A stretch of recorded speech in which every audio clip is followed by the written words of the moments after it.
Приветствую вас на моем канале, и вы смотрите третью серию, посвященную изготовлению сварочного полуавтомата, в которой мы займемся изготовлением корпуса для подающего механизма. Первую серию, кто смотрел, помнит, мы изготавливали вот такой механизм.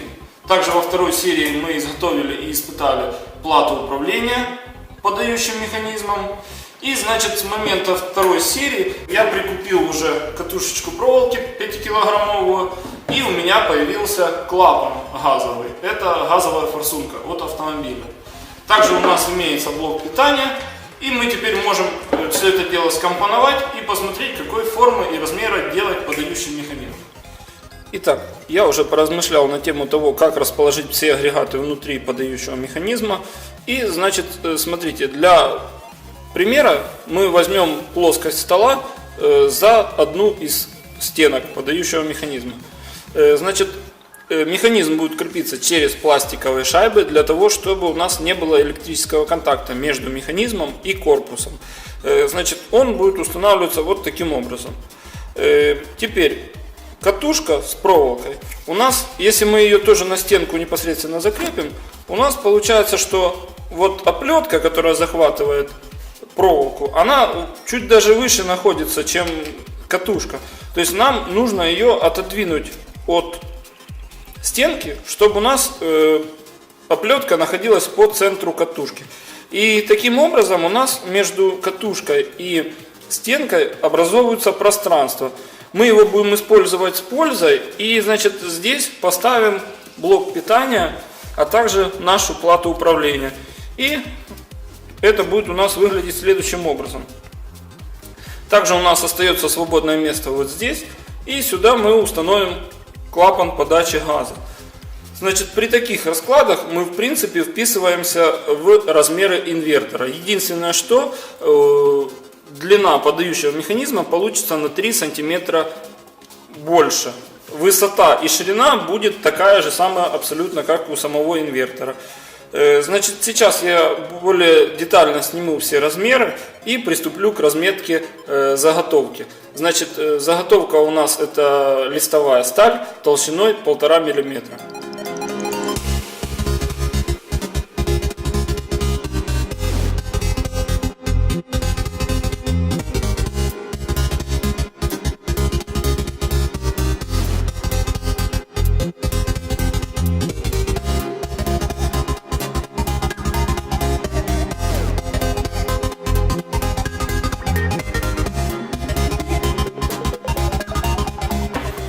Итак, одна деталь готова, и теперь мы приступим к гибке. Гибочного станка у меня нет, но я пошел на такую хитрость, и значит, где у нас будут линии изгиба проходить, сделал зарезки на 30% от глубины металла. Это обеспечит нам ровный изгиб. После того, как мы заготовку согнем, я пройду здесь сварочными точками, и наша деталь будет готова. По такой же самой схеме сделаем и остальные детали. Итак, я там говорил, что у меня гибочного станка нет, оказывается, все у меня есть. Смотрите.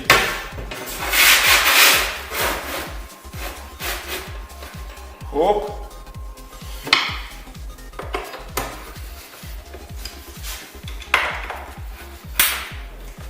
И все, и гни, пожалуйста.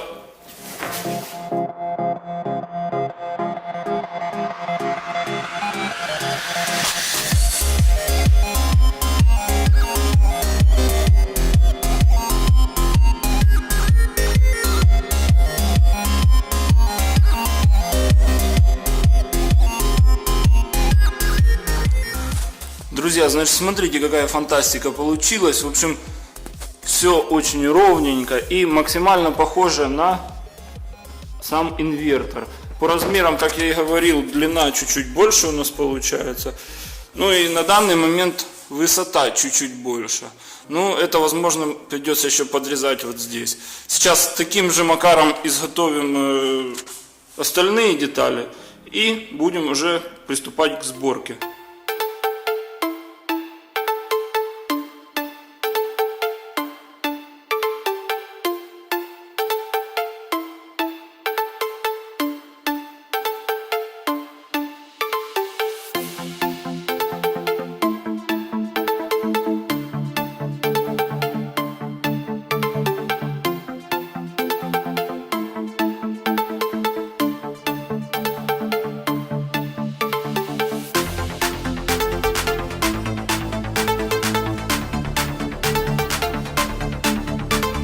Друзья, в общем, вырезал еще одну деталь. Вот она уже готовая. Так же самое сделал здесь зарезки, для того, чтобы легче было гнуть. И сейчас мне придется сходить к своим друзьям на СТО, потому что у меня тисков нету. Ну а без тисков я вот такие канты не смогу выгнуть. А основные вот эти изгибы мы уже потом вручную согнем. Итак, выгнал вот эти длинные канты. И сейчас мы загинаем коротенькие. И уже будем придавать форму сварочнику нашему.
Итак, у меня тут дилемма, знаете, как в загадке про яйцо, что раньше появилось, курица или яйцо. С моим сварочником то же самое. Чтобы сделать сварочный, нужен сварочный. И, значит, смотрите, что я придумал. Это, конечно, дичь, но по-другому никак. Итак, значит, берется доска обыкновенная. И, значит, берется механизм самодельный. Прикручивается он к этой доске саморезами.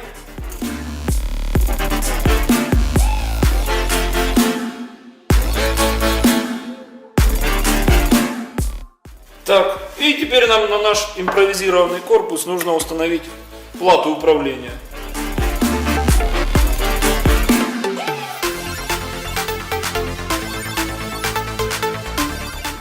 Так, теперь надо что-то придумать для катушки, для нашей. Ну, я думаю, вот такой кусок держака отлично подойдет. Ну и, собственно, сама катушечка. Все, корпус готов. Чего его заморачиваться? В общем, сейчас я подключаю электронику и мы будем варить. Ну, сварку я вам, правда, не покажу, потому что так будет нечестно. Итак, я тут секунд 10 назад рассказывал, что у меня нет полуавтомата. Ну, хочу сказать, баллона с углекислотой у меня тоже нету. Ну, зато есть вот такой углекислотный огнетушитель. Его мы и будем применять. Я уже здесь пробовал просверлить отверстие в ручке и болтом отрегулировать давление, но из этого ничего не получается. И, значит, что я придумал? Я сделал вот такой переходник. И мы накачаем камеру углекислотой. И уже под низким давлением будем использовать углекислоту. Значит, походу у нас сегодня серия из рубрики «Как тебе такое, Илон Маск?».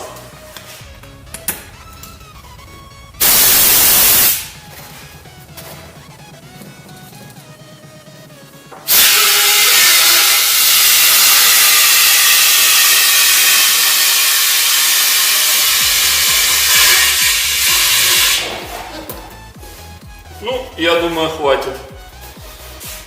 Итак, проварил я все надрезы. И теперь нам нужно вот эту крышку разрезать, для того, чтобы у нас одна крышка открывалась.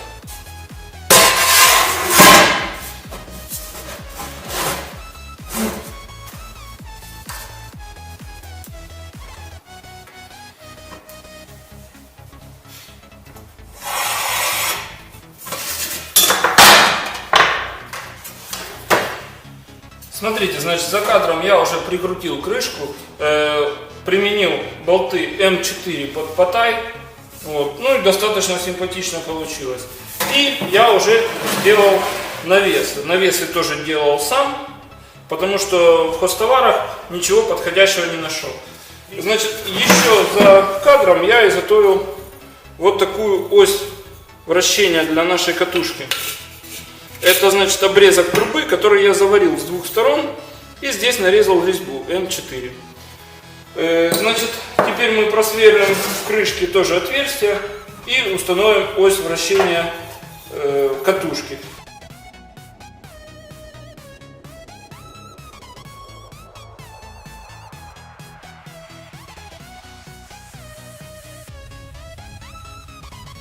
Значит, смотрите, я уже сделал шаблончик, по которому я сейчас вырежу деталь, которая у нас будет подпирать ось вращения катушки. И уже начал делать подпорочку, которая будет фиксировать у нас крышку в сервисном режиме. Ну и значит, смотрите, что у нас в итоге получилось. Я уже установил магнитик, который фиксирует крышку.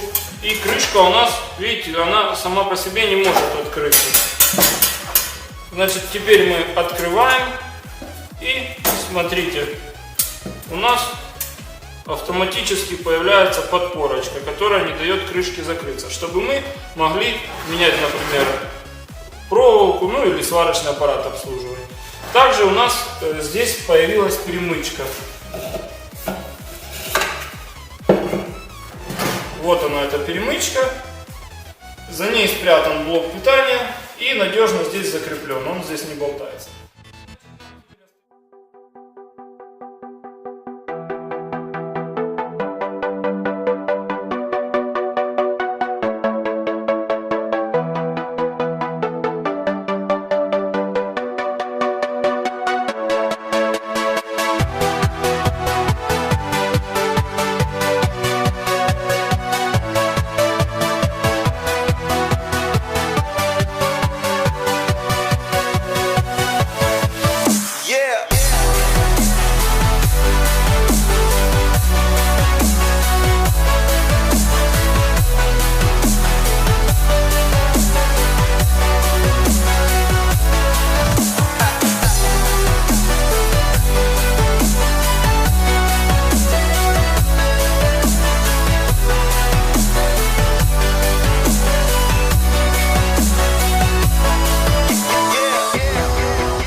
Итак, наш корпус уже более-менее начинает приобретать вид сварочного аппарата, и я уже установил евроразъем, прикрутил здесь. Значит, также я открутил крышку,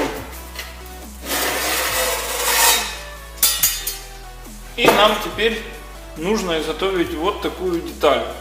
К этой детали через вот эти шайбы, которые я вытачивал, изоляторы, у нас будет крепиться сам редуктор, сам двигатель. Значит, для чего сделано так? Почему будет отдельная стенка и почему нельзя было закрепиться на этой стенке? По большому счету на ней тоже можно было закрепиться, но проблема состоит в том, что если мы двигатель поставим непосредственно на эту стенку, у нас здесь будут торчать болты. И болты, соответственно, будут иметь положительный потенциал. И так как мы собираемся использовать, значит, инвертор вот в таком положении, то есть они будут соприкасаться, у нас со временем, возможно, болт пробьет на корпус. А это категорически запрещено, потому что корпус сварочного аппарата находится под минусовым потенциалом, и у нас здесь дуга произойдет. Поэтому было такое решение принято: изготавливать, скажем, такую фальш-стенку. Получается, мы к ней будем крепиться. И также здесь еще одно отверстие для крепления клапана подачи газа будет.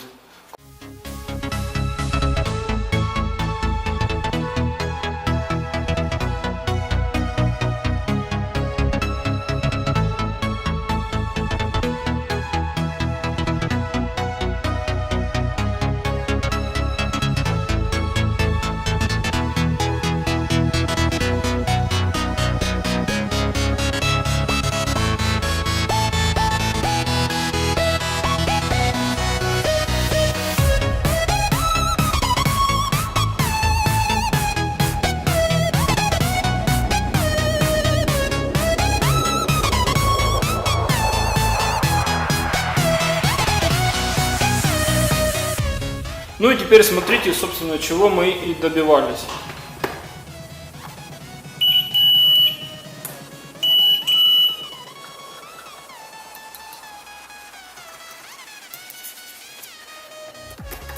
Все, у нас механизм с корпусом электрически не связан.